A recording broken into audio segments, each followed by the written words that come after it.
I mentioned that beforehand on the show last week that I wasn't going to talk about it for long, mostly because you can find stuff about it anywhere else, and it's not there's not much I can add to the conversation, and there's not much for me to add to the conversation, frankly. But I did want to just talk about a few things about it, and obviously because the show's on Tuesday, it was last week that.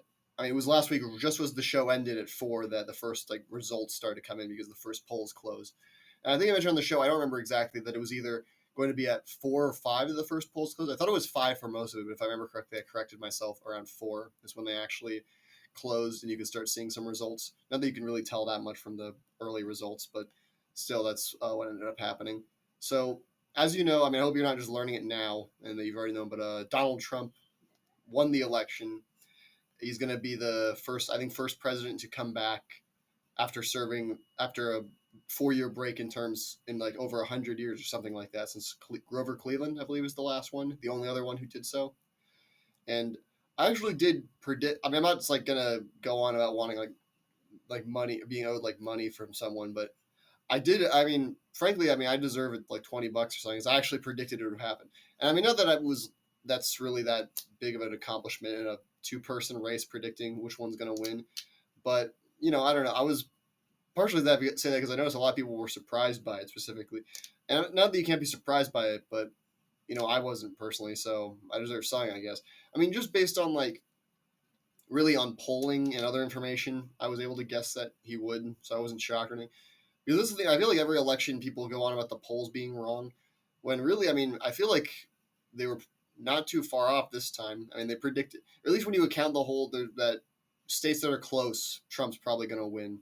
The Republicans are going to win probably. When you factor that in, it's really not that hard to predict. It wasn't that hard to predict he would win. So I don't know. I was kind of surprised how many people were absolutely shocked by it. I'm not saying it's talked down to them or anything, but the people who were shocked by it, I was a bit surprised by it just because of that. And then also, I mean, we have gone through this before. I mean, he's won an election before, so that was why I was kind of surprised so many people were shocked.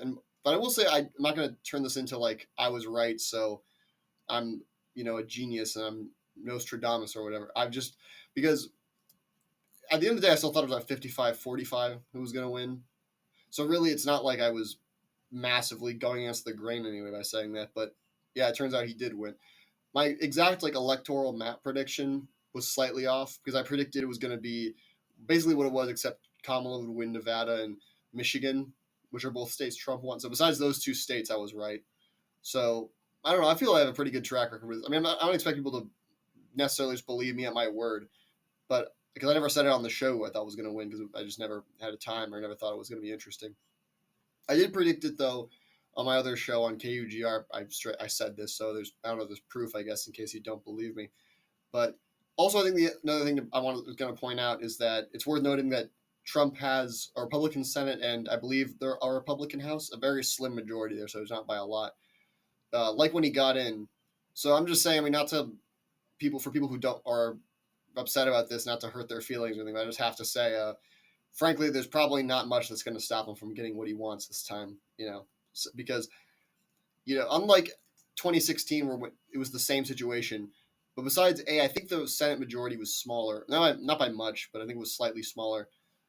And the House majority was considerably larger that Trump had. But we're not in the same time where there's a significant pushback even among Republicans to Trump's policies. Or at least, I mean, there's significant pushback from independents and Democrats and stuff like that, but not among Republicans anymore. So just for the record, probably at least until 2026, what he wants to get done is going to happen. And I'm just saying all this because I'm not. I just want to make clear, I never really go into my political opinions or anything like that. If I'm going to talk about news about politics, I just want to talk about what happened because it's not all that interesting, and I don't want to. I don't really care that much about people having a problem with what I think, but I just don't want to spend too much time dwelling on it or whatever. But I just want to say for the record, because I'm saying all these facts about how, frankly, Trump is probably going to get nearly everything he wants in the next 2 years, at least. I'm not really a big fan of him, frankly. But so I'm not saying this in terms of I'm excited for this. I'm just saying this is the fact. This is probably what's going to happen. And I think also a lot of people are looking into reasons why this happened.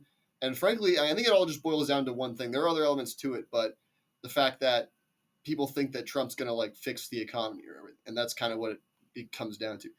And it really doesn't matter at the end of the day when you look at it. I mean, the economy in this country is actually far better than pretty much any civilized, like I don't want to say civilized country, but like any other like first world country, whatever like the correct term would be.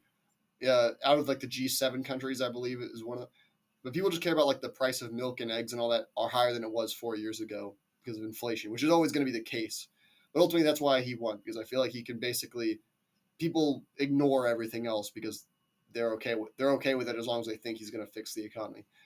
And people always ask if there's anything Trump can do to turn people against him, to like get people to finally say there's enough pushback to him to where he couldn't win an election based on how absurd I guess things he said are. And frankly, I think the answer is no. I really don't think people kind of label Trump supporters the ones who like they'll overlook anything he says because they support him so much. But it's not just them; it's pretty much the majority of the country. And it doesn't mean they all like him, obviously, because I think he won the popular vote by something like what 50.3% or something like a pretty very slim margin. And when all the votes are counted, maybe it's going to be there's not enough left for him to not have won the popular vote, but there's enough left for him to maybe not have won the majority, which would mean that while he still wins, the majority of the country, the majority of people who cast votes against him.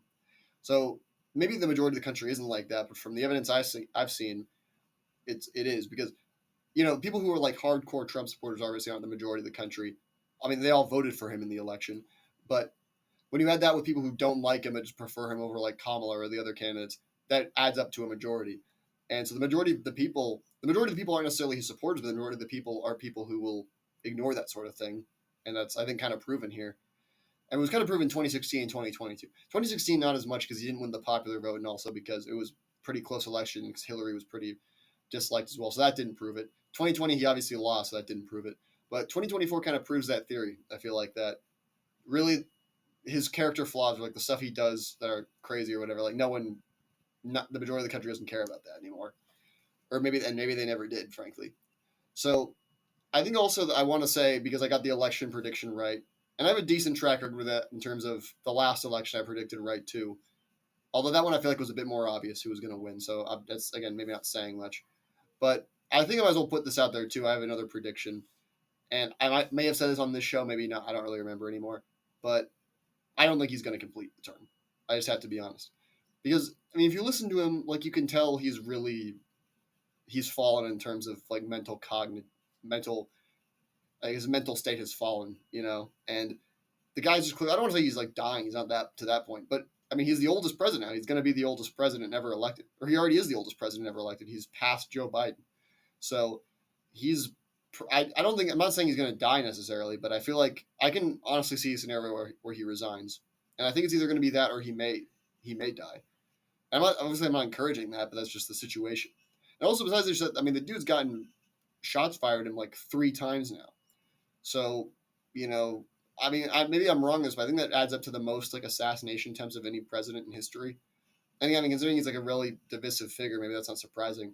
But I think I think he's not going to still be president by 2028, or that he'll do something so like crazy or something like that, where he'll get impeached and actually removed this time. At least those are all my predictions. I can't say for sure what's going to happen, but no, I don't think he's going to serve till 2028. I think, and I could even see a scenario where like the midterms go badly enough to where he's like forced to resign. That was a common prediction I saw in 2022. If the midterms went bad enough for the Democrats, Joe Biden might resign. And I thought that would have been true if they went bad enough that he could have resigned. And if that happens for the Republicans, and it's hard to say they would go horribly just because, we're in such a divided time that it'd be hard for one party to do it particularly horribly without like a traditional base of support backing them. But if they do, I could see a scenario like that happening. So by 2028, I think we're going to have President J.D. Vance. That's truly what I think at this point, but we'll see.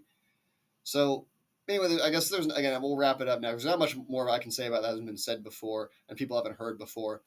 So, but all I will say is this in terms of preparation, and I'm not going to lock this in as like an official prediction like the 5 others or whatever I've made. But I just want to say that obviously when the last time Trump was president during the election year when he left, there was a massive, world-changing pandemic happening. Well, I'm going to say I think this shouldn't even be like a political take. This should just be objective for everyone. But it should probably freak people out that I'm next head of the FDA or CDC or whatever. Is probably Robert Kennedy. And so I'm just saying, everyone, to make sure, wash your hands this time. Please wash your hands.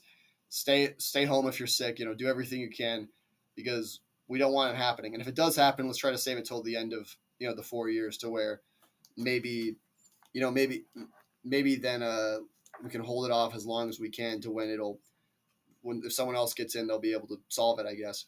But everyone make sure to stay home and just if you're sick, and wash your hands, please, for the love of God, just wash your hands.